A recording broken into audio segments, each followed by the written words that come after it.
Good morning, everyone. I am Siddhesh Zarak from BTech CS second year.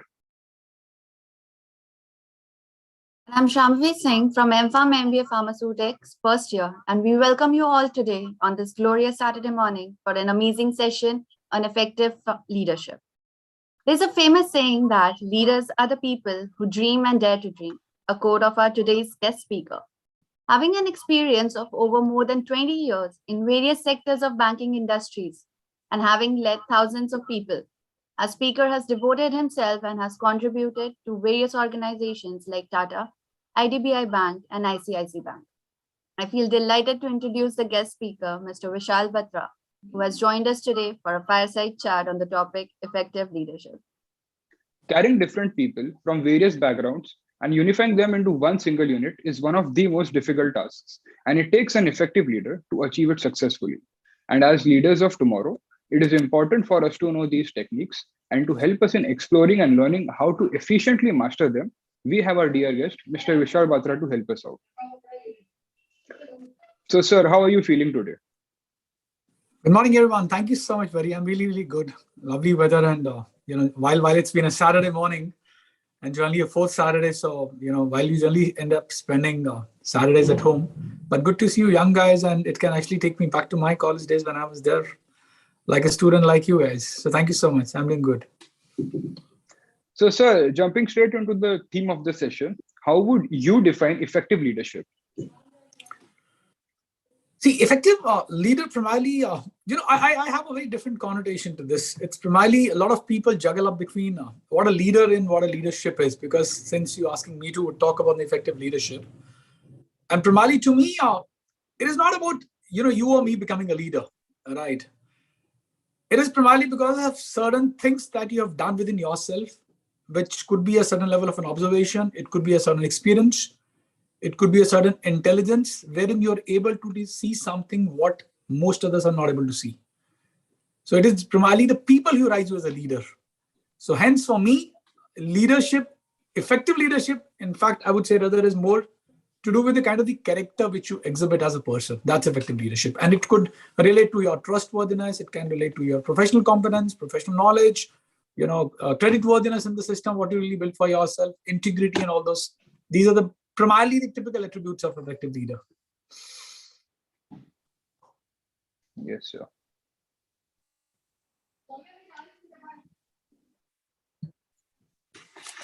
So, sir, if you could tell us, how is this effective leadership adds to the role of your national head defense relationship? So, Shambhavi, I work as a retail business head, and defense is the new portfolio which has been given to me, right? And what you do in banking primarily is that we have various segments within the bank, right? It could be to do with the retail banking, it could be to do with the wholesale banking, it could be to do with the corporate banking, it could be to do with an SME. There are various streams. Like if you compare, like if you are the MBA students and you compare yourself, that MBA is a general program you do first year, which generally carries only the general management. And then you specialize, right? You specialize either in the HR, marketing, finance, tourism, hospitality, a lot of streams now, right? So what happens is that in the banking also, we have various streams within the banking industry per se, and you specialize in one. So defense is fundamentally a part of the retail sales only, nothing else. It's primarily, how do I differentiate is that when I manage a retail business position, that means that I'm managing a team of, almost close to, 7,000 people, which are managing various sets of branches. And we have multiple products across liabilities, across assets, across investments. Defense is something which is a very program which is being curated only for the men in the uniform, but end of the day, it involves only the banking products. As such, there's no differentiation. But yes, the role typically involves going out and meeting with all the men in the uniform. It could be from the Army, Navy, Air Force, and paramilitary forces. So that's a huge task, sir. As you just mentioned that you have a large portfolio of business to manage, I'm sure that it would mean significant work pressure as well. So how, as a leader, you make sure that the pressure is not translated on your subordinates and your employees? How do you balance it, sir? So there's a proper hierarchical structure. Now, what happens is when you typically look at a broader side, I'll tell you that how the banking. I don't want to get into the nitty-gritties of the knowledge. I'll tell you practically how it happens. So you have a right delegation which is given to you, right? So you are empowered with the bank for a certain level of authority, where you can take certain decisions primarily looking at that it doesn't affect the brand, number one. Number two, you have to be very, very careful that whatever decision you take, whether it is for a corporate customer or a retail customer, you are fair to the bank and you are fair to the customer. Very, very important. So what we do is, it's not a question of passing the pressure. It's a question of how well you can delegate responsibility, because there'll be certain responsibilities where you are accountable. There are certain responsibilities where a team is accountable. Now, for example, if I've been given a target, let me put in a very simple example. For example, if I've given a target of 100 crore, now I'll have to bucket it that when I do 100 crore, do I do it from the corporate client or do I do it from the retail client? If I know I'm going to do it from the corporate client, which typically might involve a very, very senior executive to be met in a corporate world, or I'm doing it from the government side, which might involve meeting a very, very senior bureaucrat. Other hand, it might also involve going out and meeting the retail individual customer. So how do you pass the pressure? So it means that I'll have to own certain part of it, wherein all the senior managing people of the corporate world or all the senior bureaucracy is supposed to be met by me. And fundamentally, when it's a pure retail customer, I pass it on to my teams below. So it involves a lot of delegation, that how you delegate it so that nobody feels the pressure. Because if you give me a target of 100 crore and I straight away pass it on the team below, they'll think the boss is doing nothing. So it also involves a lot of how you walk the talk. That's very, very important part of a leadership, which fundamentally determines you as a great leader. That's the way I look at it. So how do you make sure that all this delegation and the targets that are being given has a positive impact on the team? Because the pressure is going to be tremendous. So what you do is that you bucket it into small operating plans. Now, if you're given a target, right, it could be an annual plan for you. So it is very, very important for a leader to plan it, that how effectively you want to bucket it or break it into a quarterly objective, a half-yearly objective, a fortnightly objective, and a weekly objective. And what we generally do is we keep on incentivizing the people by rewarding them with the small certificates, or we do a lot of contest kind of a stuff which is built around a product which could be really the need of the art for a customer. For example, if somebody's got a target of a 10 crore of a life insurance to be sold or 50 crore of an equity, so what you bucket into an operating plan which will cater around for the first 3 days, then for the next 7 days, then for the next 15 days, and the top 5 people every region or top 10 people in every region, they get rewarded. So that's the way you keep the momentum going up, because end of the day, celebrating the very, very small successes is very, very important when you manage a retail business. And unfortunately, because the COVID, where you don't see too many physical meetings happening, I think it has become a necessity now, right? Because you have to really keep the people motivated to do that. So bucketing it into a weekly, a fortnightly, or a monthly plan is very, very critical. And then I generally call it as a short interval leadership in my own terms. And what do you mean by short interval leadership is that in case somebody's really doing well, you go out and pep him up. You just give a pat on the back. It is not necessary that you have to give a prize for that or reward for that. Even a pat on the back, a great job done, guys, right? Really, really makes a lot of difference as a part of the short interval leadership. So acknowledgement of the task. Acknowledgement of the task, yes. Sir, so when we work in small teams, even in teams of 6 to 8 people, sometimes we struggle to keep the uniform alignment of the objective for all the members. So how do you keep 8,000 people together and keep them motivated towards a single goal, sir? Good question. So I'll tell you the most important piece what I see in leadership, as I mentioned, there'll be a lot of traits as a part of the leadership, right? It will be trustworthiness, integrity, honesty, professional knowledge. But for this specific question, to me, the answer is only one thing, which is communication. Now, what happens is when you manage a large set of teams, so there's a very thin line which gets distorted. So for example, if there's an objective which has been given to me by my managing director, I report into an executive director, it is on me that how effectively I communicate till the last mile. And what happens is by the time this communication reaches the last mile, this is the last employee who's sitting in the front office and doing a sale or doing a customer service, it gets diluted. So it's very, very important that you'll have to reiterate multiple times. So I give it information first of all to all the one downs, right, to the zonal edge and my regional edge, which is my leadership position. Then what we do is generally we get into a WebEx and we take almost close to 1,000 people in a group to communicate it directly from my side. But then fundamentally, it also becomes the responsibility of my one downs and two downs every week that you have to keep on reiterating, keep on communicating so that people don't lose the sight. So for me, the only answer is a very, very strong communication channel, which could be either through a telephone call, a WebEx, or a mail, or a WhatsApp, or any blast on the SMS, which is critical for keeping the team aligned so that don't lose the focus on the objective. So here we have seen the strength for the strength. I'm sorry, I think I'm not able to hear. Hello? So I think Shambhavi has a major Yes. network Yes. error. So we'll continue, sir. Sure. So in times of pandemic, everyone saw dark and dull times. So we understand that it is usually the HR who does these kinds of things or host events to motivate the people. But how do you motivate your employees, sir? So let me get, we should not put it that it's a responsibility of the HR. I don't believe that fundamentally our organization works like this. At least in the organization where I work, we don't have, we don't call it something like an HR or a business or a corporate or a credit or an SME, right? We fundamentally believe that we are one bank. And internally, whenever you go, when you speak to the customer, who could be an internal customer to your question, which is my internal employee, or to an external customer who's really my customer, we believe that we go and present only one thing, which is our bank. One. How do I keep the people motivated? Is that, of course, pandemic was very, very tough. And I fundamentally believe it's always the adversity that really picks you up and, makes you learn and wade through the challenges. I fundamentally believe that it was all the digital platforms. And I think these platforms always existed, whether you talk of a Zoom. It is not that Zoom was invented just a while back, a year back when the pandemic happened, right? Or the Microsoft Teams, or the WebEx, or the Cisco, all these platforms are already existing.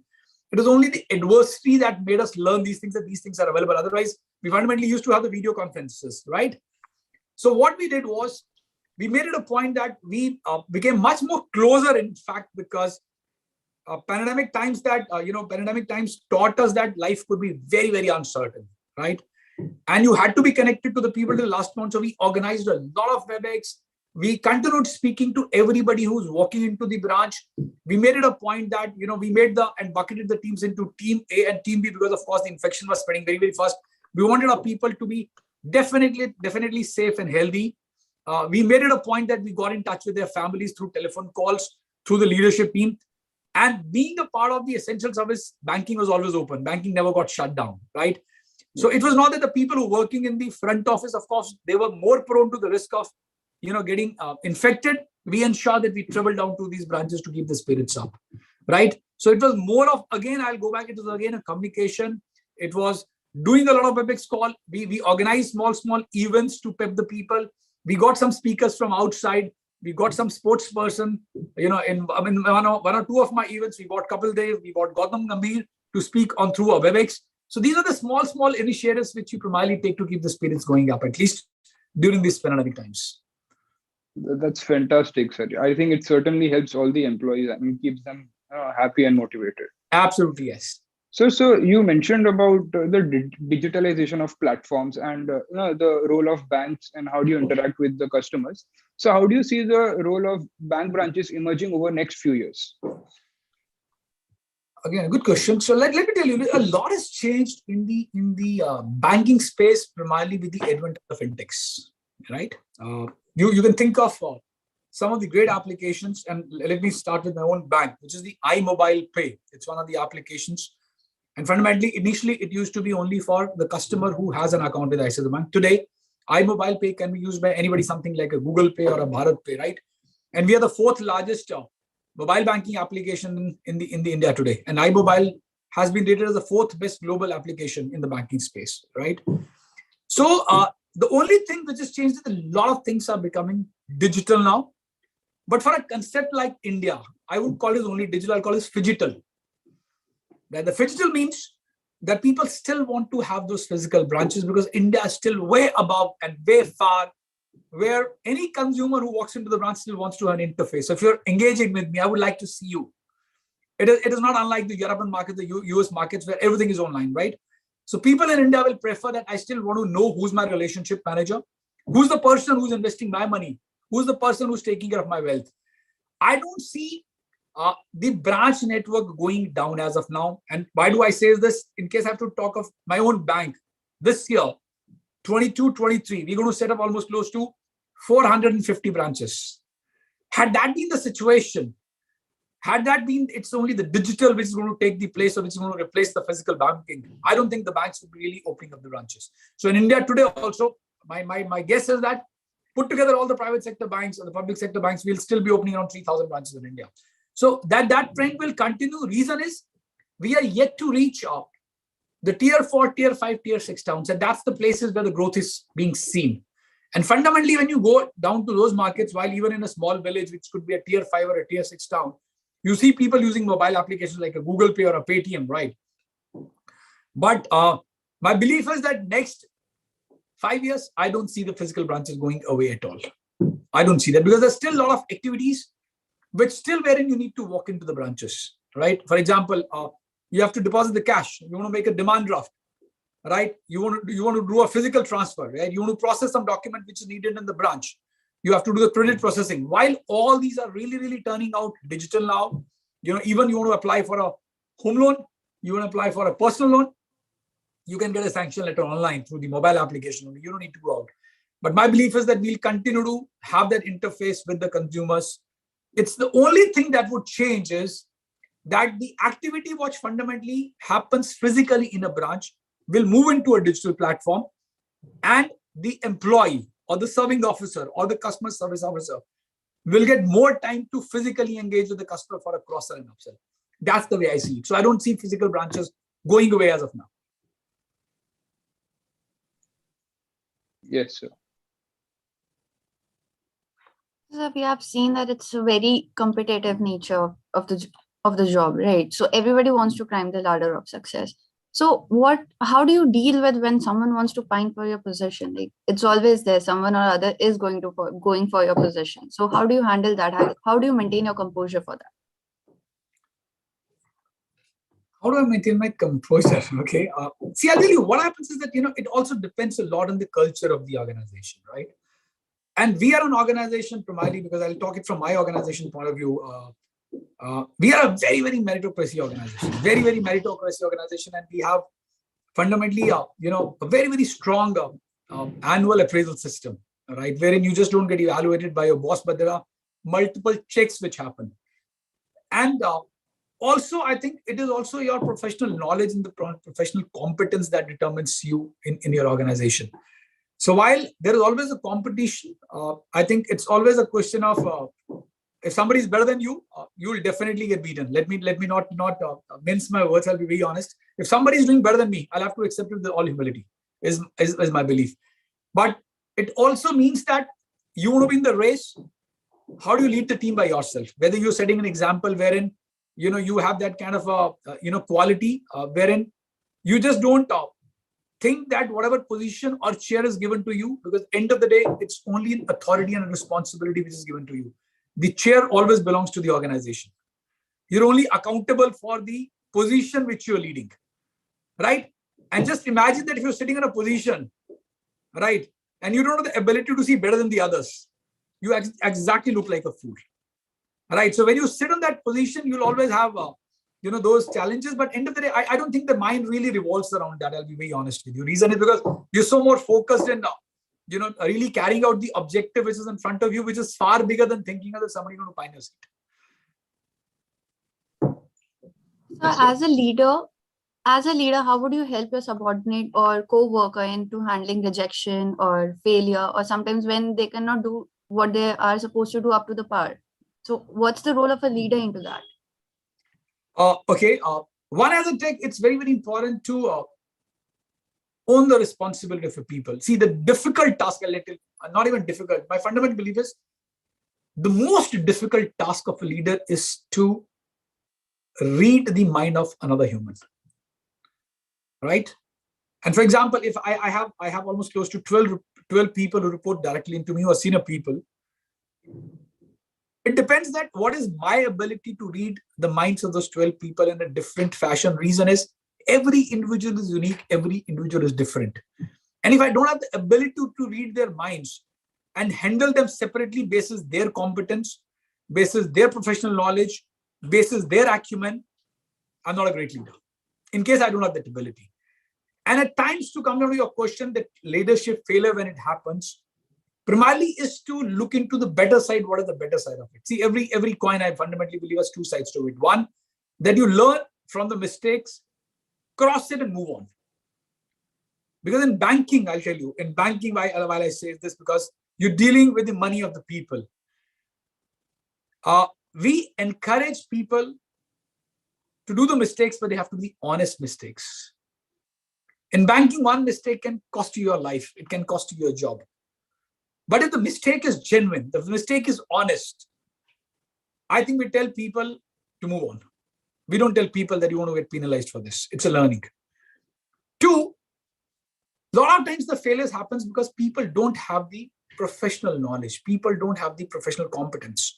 And the mistake what people do is that they forget that they have to be students all their life. Because today what the banking industry, I would say, the way the banking is changing, if you're not keeping yourself abreast of what is happening in the environment around you, you're bound to fail. Third, it's very, very important to build the buddy programs. That how do you handle the people? So when a failure happens, is it because of lack of his knowledge? It is because of the lack of the competence. It is because of the lack of a skill which you could have added to that person's life. So their failure, I attribute it to two reasons. One, the lack of a skill, or the lack of the intent. If it is a lack of the skill, then you build a program around it and you train the people. If it's a lack of intent, you tell the people to walk off. Agreed, sir. So I'm assuming that there are a lot of skills that a leader should possess. So according to you, what are the few essential skills that every leader must have? Every leader must have. Okay. To me, I think the cardinal attribute for a leader is the professional knowledge. And professional knowledge has to be acquired the hard way, because it is a constant study. And the mistake what people do, I tell you this, as soon as the people reach the position, and when I mean position, I fundamentally mean it is the position of the power. People start thinking they have all the repository of the knowledge. And what happens is, the moment you start thinking that, right, you start failing. So to me, the sine qua non of leadership is professional knowledge. So one is professional knowledge. Second is the professional competence. And when I say the professional competence, it means the ability of that individual to make up your mind to take a decision. And having taken that decision, once you take that decision, is accepting the full responsibility for that. And the mistake what, again, the good leaders do is that once it's a success, people take the onus that, yes, I'm successful. But the moment it's a failure, you keep on passing the buck to somebody else. So to me, the second attribute is the professional competence, wherein you have the ability to make up your mind, take a decision, stand by decision, and having taken a decision, accept the full responsibility for that, right? You know why? Because there's a saying, I don't know if you heard of the saying, I'm sure you guys would have heard it. In banking parlance and in leadership, we say that an act of omission is much worse than the act of commission. Because an act of commission can be put right, even if the decision is wrong. But if an act of omission is wrong, it cannot be put right. Right? So I think these two, for me, professional knowledge and professional competence, it has to be acquired the hard way. It is a constant study, are the most important attributes for a leadership. So till date, what is the most difficult decision you had to make as a leader? Most conflicting, difficult decision. See, you have to Shambhavi, it is you will face those challenges every now and then. And my personal belief is that I always believe that leadership is very situational. You cannot say that I'm a great competent guy, I'm a great professional guy, I'm great in my character, I'm great in my integrity. I fundamentally don't believe in that. It's my personal view. I believe the leadership is all situation. All right. There are times when you know that the situation demands you to, really act, which could not be in accordance with the way ideally you would have done. Do you have a choice? The answer is no. Now let me tell you. I'll take, for example, I'll highlight one of the examples was when my brother was fighting the war. And I remember the direction he had got it from his commanding officer was that he has to go straight up. And when you have to go straight up in the army, the order of the commanding officer is the order. Right means right and left means right. Left means left, right? He was asked to go straight. But when he went up and when he reached the spot when he was at the nick of firing the enemy, he realized that, he's at a straight 90-degree angle facing the enemy. And if he goes straight up, the enemy will get to know. He didn't have a choice, but he had to turn from a different side. He had to change his angle. He had to really take a left turn and go 45-degree or a 40-degree, which was primarily a violation of the order given by his commanding officer. What is the choice? So that was a situation where you take those calls, right? So the toughest decision for me I don't really know that in case any decision is tough till the time you're confident that your decision will put you into the right place. Toughest decision at a leadership level, very, very difficult to answer. Yeah, I can tell you one thing. It was a decision in the interest of the bank. Without naming the client, we had one of the client who had defaulted, right? And the client was turning out to an NPA for us, right?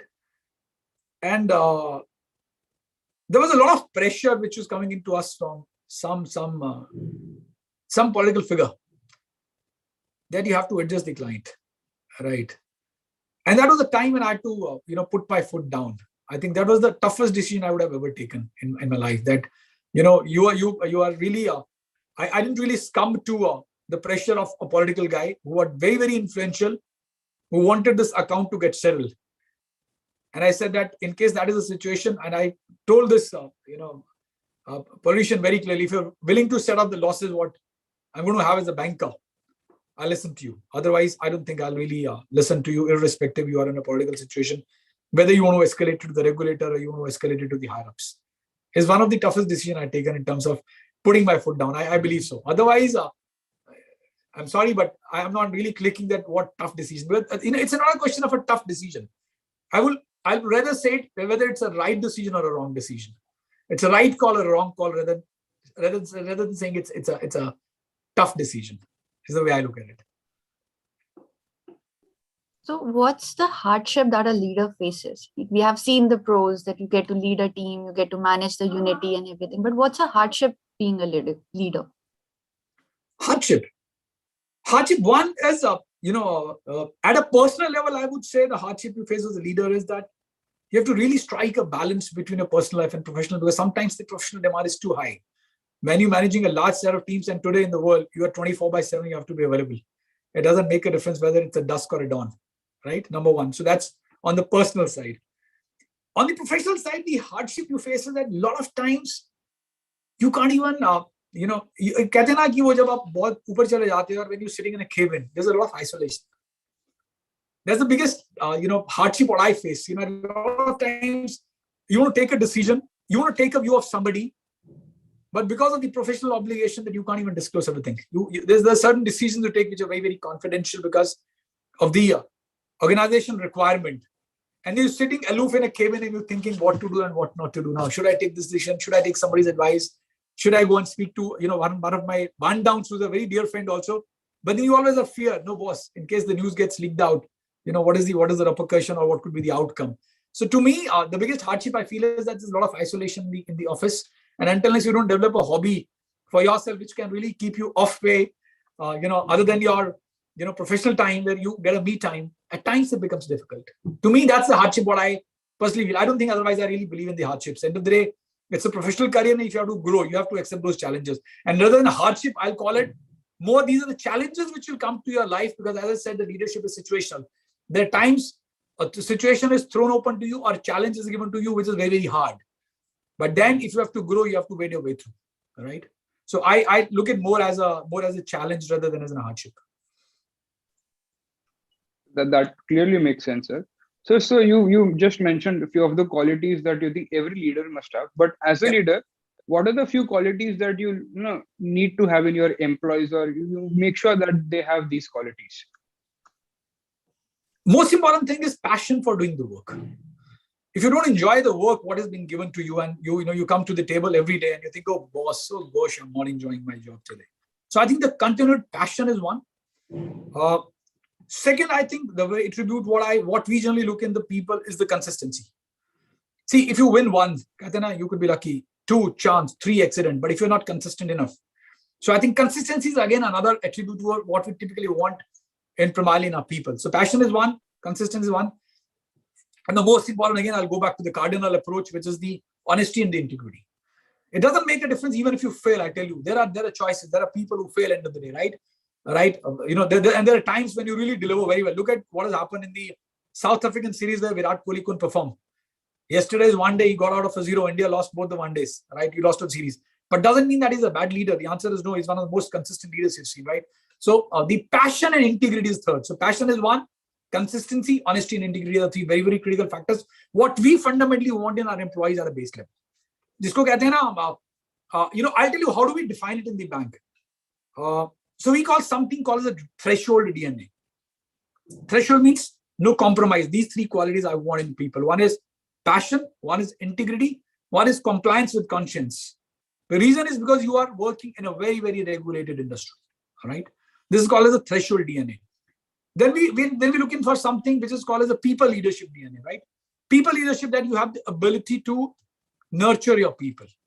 You're competent enough to train your people. All right. So nurturing talent is one of the part. People leadership DNA, another attribute for all is managing change. It is not necessary that you'll be a banker all through. When I started my career, I started as a wealth manager. So I've done wealth management. I've done retail sales. I've done retail branch banking. I've done international banking. I've done inclusive banking. So managing change. So are you competent enough, or have the ability that if you moved into different departments, you have the ability to learn quickly, adopt yourself, and move on and take the team along, right? So these are called as the managing change, and the nurturing talent is a people leadership DNA, right? And then of course there's a something like organization capability, which is primarily, do you have the ability to build various processes? Have you ability to read what is happening in the market and also recommend the processes which can be redundant and develop the new processes? But these are primarily looking into the middle management side. For a basic people, as you mentioned, the front line is only 3: passion, your consistency, and your integrity. Yes, sir. So apart from threshold DNA, if there is certain quality that is not in one of your employees, so how do you, as a leader, try to develop those qualities or try to teach them? So one is that, we invite a lot of people. So what is happening in the market and how a customer is typically behaving, or what is the requirement of a customer today, because customer is far more knowledgeable than an employee. Let me tell you this, because they have done their homework when they typically walk into a branch. So what we do is, we do small group discussions. We call people. So in case one topic is given to me, for example, and its topic could be like, how do you cross-sell to a client? Now, I am possibly not dealing with the clients on a daily basis, because our work broadly is more of a strategy, right? Is more of an execution, more of meeting with a very, very senior clients. As I mentioned, it could be a corporate client, or it could be a very senior army commanders, or it could be very, very senior bureaucrats. So what we do is we call people together in a group, and we throw open the questions to these people to give their ideas. So we give them an open platform where they can come down and share anything, what is happening in the market around them, what is being sold, what is not being sold, what is the customer choice, what is the customer preference, how the competition is behaving, what is the process competition is following. We invite ideas from these people. We get into the groups, we do group discussions, and then we take a view. So that's one way to nurture. 2, in terms of the behavioral trainings, there are various programs which are run by the HR team, which is again on the passion, which are on the managerial effectiveness, which are on the people effectiveness, which are on the leadership skills. These programs keep on happening, which are a part of your regular co-curriculum. As you said, if you're a student, you keep on studying the subjects. So while our employees are employees, but we also have a lot of e-learning platforms which are available, which are both on the behavioral side as well as on the technical side of the subject. So we keep on doing that. And there are certain e-learning modules which are mandatory for every employee to qualify in a year. If you don't appear for those, of course, you get a negative marks for your annual appraisal. So you subscribe for those e-learning modules which are available in our own internal intranet. You subscribe and you pass it through. So there are specific mandate targets which are given to them for their personal development. That's the way it functions. Agreed, sir. So, sir, obviously, if you're a leader at some point of time, it may not necessarily be that you're leader 25, 30, 50 years down the line. So you definitely have to choose a successor. So what are the few qualities that you look into your successor that you want, and how do you groom them to be the next leader? Good question. So what happens is, so one is the, it is the professional acumen that is displayed by an individual. One, right? Two is what we do is when we, what happens at my level, I'll probably say it at my level, that, whenever we do or strategize anything, for example, if I was strategizing around defense as a segment, what I'm leading as a national role, I had to call my one downs or my two downs even into a closed room and do the complete scoping of the project. That how do you see the opportunity, who's our competition, how much is the market share they're holding on, what is the requirement, what our armed forces guy might look into, that why my product is better than somebody else. So we get those people into one room and we see how these people are participating.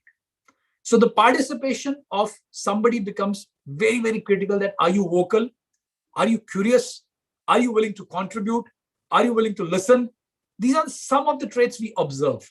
Only we observe. I'll not say that you're the final authority to take a call, because there's definitely a laid down structure which is being followed in the system, right? So that's one what we fundamentally do. Second is we try to look into what is a competency which is not, or where any individual is lacking in that competence.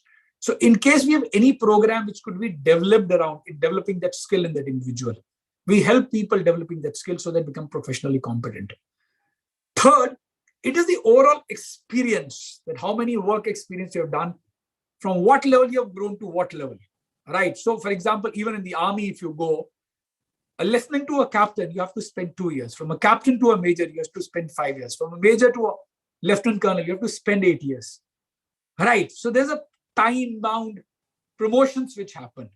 So fundamentally in our organization also, when we take these calls, we also look at pedigree of that individual employee.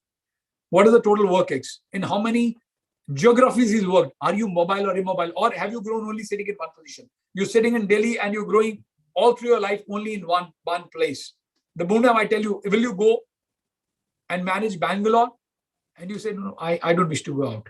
So locational mobility is one challenge. How collaborative you are, because let me tell you, in banking, no matter what department you work in, you cannot say that whatever you're doing it of your own. There's a lot of interdependency on one another, because we have functions like, even if you're a sales guy, your dependency is on operations, your dependency is on credit, your dependency is on technical. So how collaborative you are in terms of really mingling up with the people and working together as a team, when the team has the people which are coming in from the different departments. So these are the attributes which fundamentally determine your success and helps you finding your success. Understood, sir. I'll definitely keep them in mind. Sir, I had this one very personal query. You have been a leader and you have been an employee as well. And at times you may have to disagree to what your leader says because you think your opinion is correct. So how do you politely put it across and make them understand your point of view, even if they're very, very segmented on their point of view? Sure. Good question. I'll tell you the way I look at it. Today, in case me and you are getting into a debate. Yes, sir. You have a view and I have a view. So they're two different views. And there's something called a bigger picture. You know what it's called as? It's called as a theory of perspective. So it's a theory of perspective which has to come into the play. Reason is, you cannot say my view is correct and your view is wrong. Or I cannot say that your view is correct and my view is wrong. Reason is, when you're taking a view from the organizational perspective, that what is good for the organization. That's a bigger picture. And in our system, as I said, that fortunately for the bank where we work in, we fortunately have the leaders wherein we are accessible to everyone, and every leader of mine who's senior is accessible to me 24/7. And when you give your view, you have to respect the view. As I said, it is, nobody can say that you are right and you are wrong. All right. So it is only that you have to look into the bigger picture, which will benefit the organization, which will benefit the customer, which will benefit the employees. And that's the way we grow. If you're not open to that kind of a culture, then of course it means that there's something definitely wrong with the individual. right? For example, I tried for my SSB thrice. I'm thrice not recommended by the board. And let me tell you, and there's a personal sharing, I can share it with you. So, मैं जब भी मेरे को कोई पूछता था कि Vishal, your brother was an army officer, you never tried. And I always used to say that army never wanted a second Batra, one was enough for them, and I'm thrice rejected by the board. So now what happens is, so when I used to use this word rejection. So I think it was 2015 and 16. I was, roaming around in the Indian Military Academy in Dehradun, and I met a brigadier saab. And the brigadier saab, उन्होंने मुझे recognize किया that he's Vikram's brother. तो उन्होंने मुझे पूछा कि Vishal, you never thought of joining army? So I said, sir, I'm thrice rejected by the board. And he got very perturbed, And he generally gave me a very tight hug, and he said, son, just remember, never use this word rejection for yourself. Next time if somebody asks you, tell that you are not recommended by the board. I said, why do you say so? He said, what do you do? I said, I work for ICICI Bank. He said, what's your grade? And during those times, of course, now we don't have the grade structure, but in that time, 2015, or 14, I was a deputy general manager. I said, sir, I'm a deputy general manager. So do you think you were rejected, or the army had, this thing to reject you? If you are a deputy general manager at the age of whatever age I was, and then 40 odd, he said, you are a very, very successful guy. Right. So a lot depends upon the connotation, and a lot depends upon the perspective. And hence, it becomes very, very critical that look into the bigger picture. And it is not a question, it's my personal advice to all the students who are listening to me, it is not about a professional life. Let me tell you, we started the discussion today with the leadership. But do you think the leadership is only in the corporate world? The answer is no. It's a complete cross. Leadership is in every walk of life. Leadership is in politics. Leadership is in administrative. Leadership is in forces. Leadership is at home. Leadership is among friends. Leadership is in schools. Leadership is in colleges. And if you don't believe in the fundamental principle of a bigger picture, which primarily can benefit the society at a large, or organization at large, or people at large, you would fail. Remember my first point. It is a lot of debate which can go around a leader and the leadership. Leadership is something else. You are a leader not because you say that I've acquired this skill or become a great leader. You are a leader because you have the ability to see something different. You are sitting on a chair where you can see things which cannot be seen by others. And it is the other people who rise you as a leader. Hence, to me, it is about all your perspective. There's something called as a right or a wrong. It is only about the perspective or the bigger picture you look in from that perspective, is the way I look at it. Okay, so now I had one question. Like, there's always a bigger fish in the market, right? So how did you manage to stick to one organization while in the recent time we see that the people are jumping from one organization to another for the job opportunities? So what made you stick to one organization for such a long time?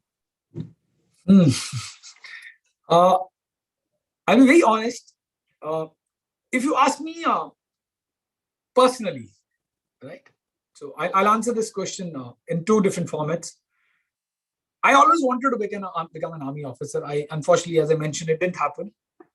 So I always ended up believing that if I was an army, I would have served in the army for 30 years. So there's no question of leaving this organization. I thought I'll serve this organization for 30 years. That's one. Coming down to professional competence point of view, and you correctly mentioned what the mistakes people do. If you have to really grow in life, you have to give yourself time. Unfortunate part, what is happening in today's world is that a lot of people have a lot of craving for money. They want to make quick bucks. I want to make 10 lakhs, I want to make 20 lakhs, I want to make 30 lakhs. So there's a choice whether you want to grow vertically up or you want to grow horizontally. When you grow vertically up in terms where you want to grow right from a scratch, that yes, you want to acquire knowledge, you want to become a better professional, you want to have that ability and a capability where people can really look into or look up to you as a leader. I fundamentally believe it's the staying in a longer organization for a longer time will help you mature as an individual and mature as a leader. And third, it also has a lot to do with the culture of the organization, Shambhavi. And fortunately for us, with all the pride, I can say that ICICI Bank is a great organization in terms of its culture. Great means believe you me, I have my friends who are working in a lot of, good private sector banks or multinational banks. And they always say that the culture, what ICICI gives you in terms of empowerment, one, in terms of the growth. Think of, this is my 21st year. And 21st years, I have managed 5 different segments within the bank to lead. Not everybody gets the same chances in every organization if you're working for a small organization. I think it is also a lot to do with the organization, the brand you work in for, right? And third, in terms of I would say training your people in terms of the overall development of the employee. Our bank does a whole lot in terms of building up behavioral traits as well as the professional traits. And that is the reason I've stick to this organization for long, because I never thought that I really need to go out and look out for a job only for heck of making money, because at the end of the day, it's not the money that makes the mayor go. It's also a lot to do with your own appetite for that. You want to work for an organization which has an equity globally, which is, because we are the bank which is present in 18 countries. We have ICICI Bank Canada, we have ICICI Bank UK, we are in New York, we are in Gulf, we are in Singapore, we are in Middle East, right? You name a country, right? And also primarily, this bank gives a lot of opportunities for Competence to grow internationally. So if you want to really move out of the country, want to work for a private banking or a corporate banking internationally in any of the subsidiaries outside India, I think there's no other bank in India in private sector space which has such a wider presence across the globe. So these are some of the reasons which really made me stick to this organization. But fundamentally, I'll say the first one is my honest answer, from my personal perspective. So we spoke about the fact that sometimes we might not agree with the decision that the authorities above us are taking. So there might be conflict. So we have to look at the bigger picture at that point. But won't it act like we are not giving 100% if we don't agree or we don't relate to the decision that is being taken by the authorities? So won't it put like a doubt on the leaders? Absolutely no. See, again, I said, you have to think of that you're working in a very, very regulated industry. At least I work in a very regulated industry. And what is fair to the organization and what is fair to the customer? It is not a question of that it has to be fair to yourself. End of the day, you cannot be bigger than the system. You have to remember this. You work for an organization which is an industry which has a lot of competition coming in from the private space and the fintech space, one, which is highly, highly regulated, and even violation of one regular. I'm sure that you know how the banking, your own father, Shambhu, is a banker, right? You know how banking is. The banking laws are very, very stringent. And let me tell you, with all the collapses that would have happened globally, let me tell you, when even the lemon happened, why India was so well insulated? Because we had a regulator like an RBI, which is very, very stringent with its policies, right? Third, any decision where you want to say that my decision is right, it means that you are putting organization at a stake. You cannot put the organization at stake at all. At all. There are times when the decision, I will say, I am going back to the same statement that I gave earlier. There are times when the decisions will go wrong. But if the decision was taken with the right intent, as I said, whether your decision was an act of omission or it was an act of commission. So you have to rise above the occasion.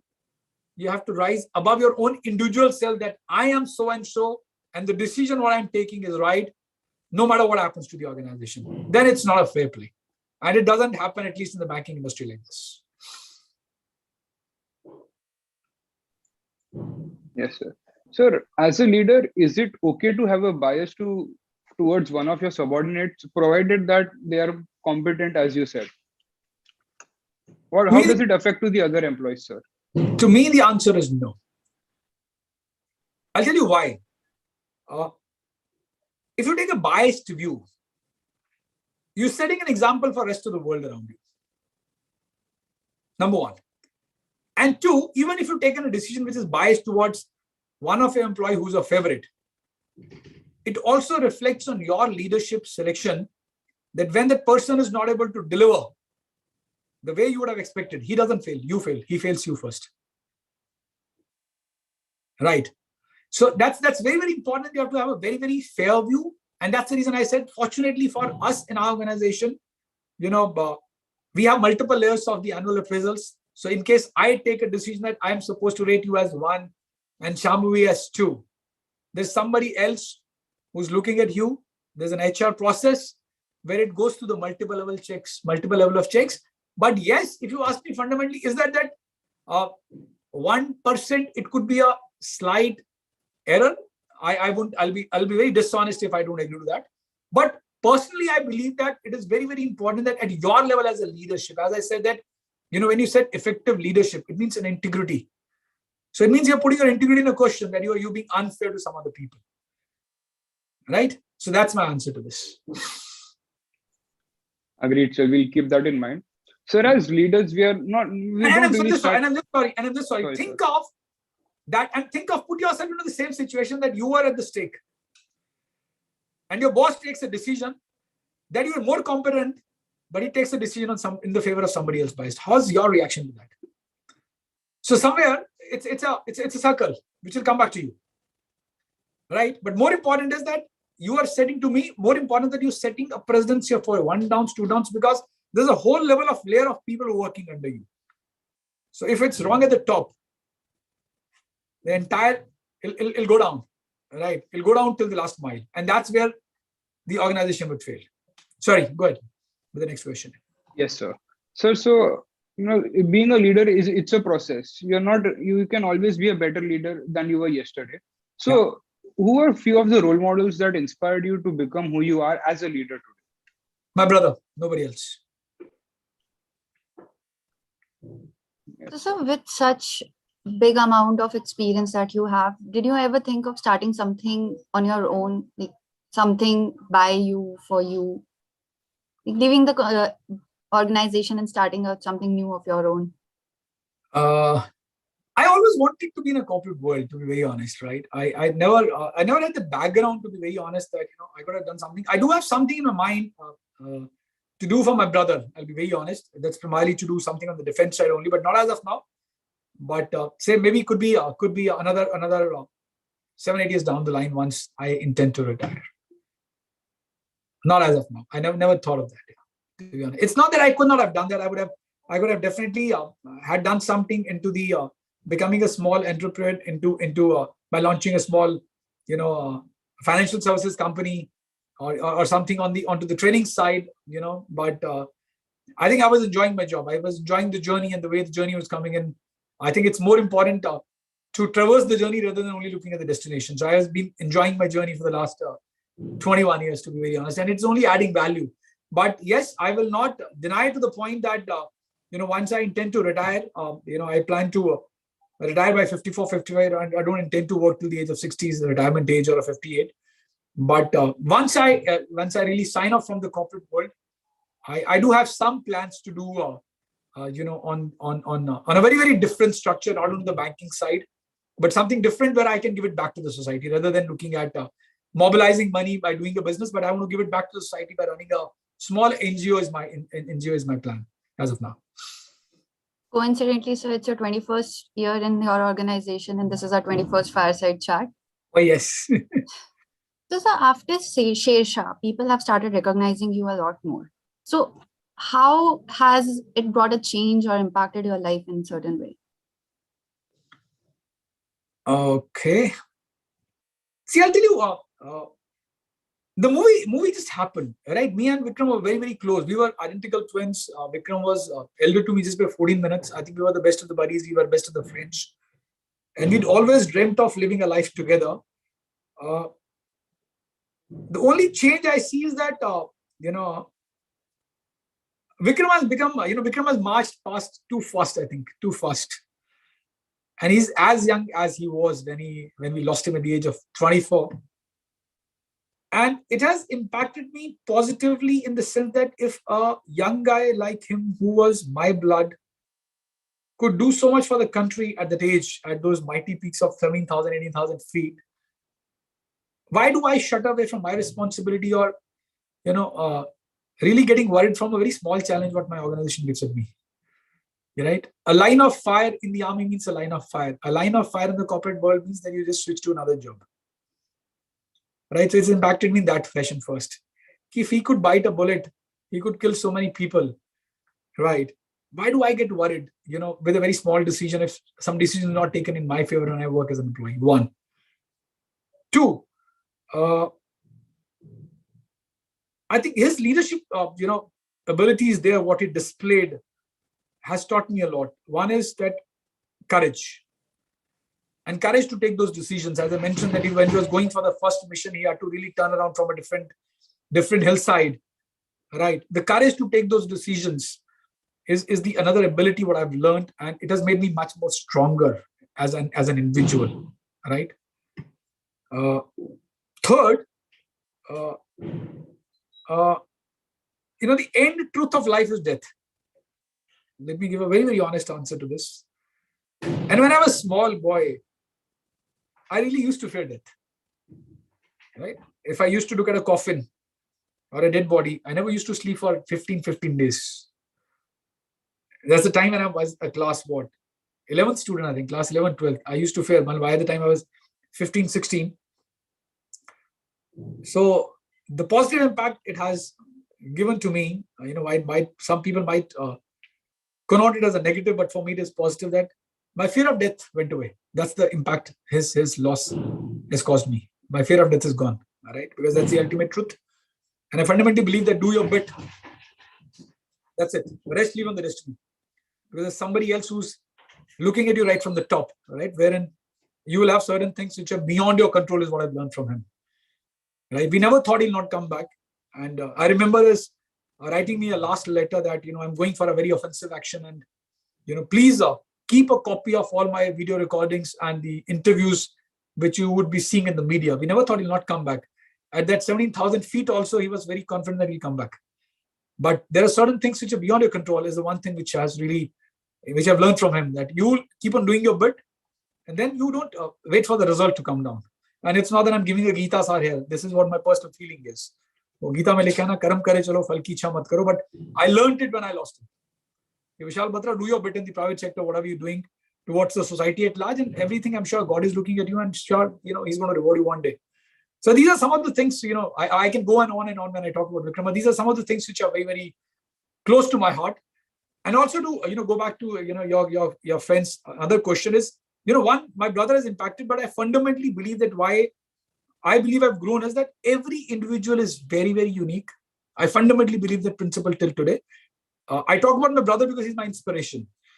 But when I look at leadership, every individual is unique. And from every individual you walk across in the life, you learn something. Right? So I had certain great leaders with whom I got an opportunity to work, who were my bosses or my super bosses. I have picked up some traits, and which is the way I work. Some people in my bank have taught me humility. Some people have taught me that how to control numbers.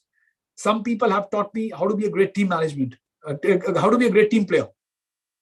Some people have really taught me, how to really control the competition. Some people have taught me how really to measure the competition. So I believe that it is a lot more to do with a lot more with what cues you want to pick up with the people you come across in your life. All right? Because unfortunately, what happens is today is that, and I remember one of the questions, I don't know if it was put in by your friend or by you, that how do you really manage when people try to wind up your position? Right? There will be people who will be your well-wishers. There will be people who will be competing with you, and there people will be, biting you at the back. It happens in the corporate world. But more important is that be honest to what you're doing. If you really start thinking too much or getting colored by what he's thinking about you, it is none of your business what your boss thinks about you. Your work should speak. My personal belief is that your work should speak. And as I said that, if you've taken a decision, accept the full responsibility for that. And that makes you a great leader. That makes you a great individual. Right? So these are some of the, impacts, out of the people who have worked with me or I've worked with whom, and the impact of my brother's life. As much as intriguing this conversation is, what's that one last note that you would like to leave with the audience? I know you all will be graduating very soon, and I wish you all the luck, when you get into any professional world. Only one thing I would want you to leave with is be a lifelong student. The mistake what we do is that, you become a professional and you think, oh, mighty, I've become a corporate guy now. And that's where the disaster happens. And why do I say this? I'll tell you. So 2011, I was given an opportunity to lead a priority sector lending business for North India. And, I was transferred to a group which is called as Inclusive Banking Group. And guys, trust me, I was not even aware of what inclusive banking is. And I got into that profile. So I was managing Punjab, Haryana, Himachal, Jammu, Kashmir, and Delhi for priority sector lending for inclusive banking. I didn't even know the C of the credit. I was a hardcore sales guy. I was a hardcore retail sales guy who had done commercial vehicle, who had done auto loans, who had done third-party products like a life insurance or a mutual fund or equity or wealth management. I'd never done credit in my life. And there was an empowerment which was given to me that I can sanction a loan up to 10 crores or 20 crores. Now think of while you've been empowered by the bank to take a decision of sanctioning a loan of 20 crore, but you don't even know what is the financials of that guy. You don't even know that on the financials of the client, would you give 20 crore or you would not give? I had to resort to a classroom coaching. While I was an MBA, I did my master's in finance, but please understand, मैं बोलूंगा मैं 96 में किया था, मैं 2011 में 15 साल के बाद I had forgotten those I am Pandey and Prasanna Chandras of the world. I actually had to sit down in a class and had to call up a guy who was 5 grade junior to me. I had to actually get him into my cabin for 15 days and learn credit. What is the debt equity ratio? What is the interest coverage ratio? What is the core operating profit? What are the revenue losses? I actually had to learn. Reason is I couldn't have signed a memo where somebody or my sales guy is sending me a proposal. Sir, 15 crore ka proposal hai. Authority, aapke paas hai, please sign it. And I signed it without even understanding the credit. So my recommendation to you is be a lifelong student, because the reason is the world is changing so fast in terms of the technology, in terms of the products, in terms of the services, that you will not even realize that in the next 24 hours you'll become stale if you're not updated. That's it. That's the only note I will leave people with. I have personally learned a lot from this session, especially on how we can condition ourselves to be an effective leader. That's by never stopping the process of learning and following the cardinal rules. It was really a wonderful and informative session. We are indeed very grateful to have this interaction with you. We got a clear overview on how to motivate our team and bring the best out of them. I, on behalf of the entire Saturday 10 a.m. team and student community, would like to thank you, Mr. Batra, for sparing your precious time and interacting with our students. Thank you so much for calling over, inviting over, and I wish every one of you all the luck. Do well and stay safe. Thank you so much once again. God bless you all, guys. Thank you, sir. I too learned about exploring the ways on enhancing one's leadership skills from today's session, especially about that leadership is about situation. We would like to extend our gratitude to Dr. Akshay Malhotra, our faculty mentors, Dr. Smita Bonde and Harshal Kotwal, sir, for their constant support and guidance. Lastly, we would also like to thank all the wonderful participants for joining us today and making this session a success. Thank you so much. God bless you all. Thank you so much. Thank you, sir. Sir.